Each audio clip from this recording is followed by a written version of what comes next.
You ask Tiger to calculate.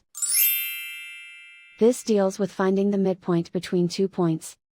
The midpoint between the 2 points is -11, -30.5.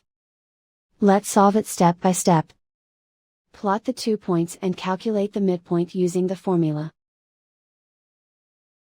The coordinates of point 1 are, x1 equals -20, y1 equals -21.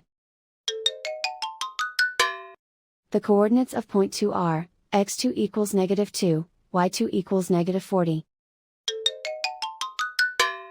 PM represents the midpoint of the 2 points.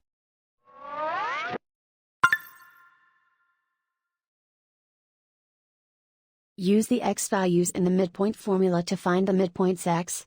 x1 equals -20. x2 equals -2. Simplify the arithmetic.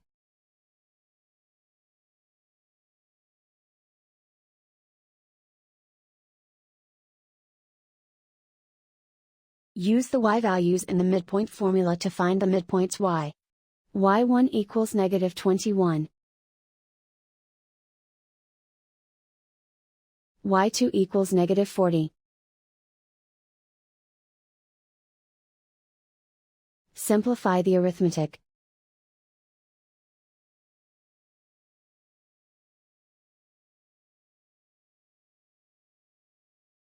And so, the midpoint is, -11, -30.5.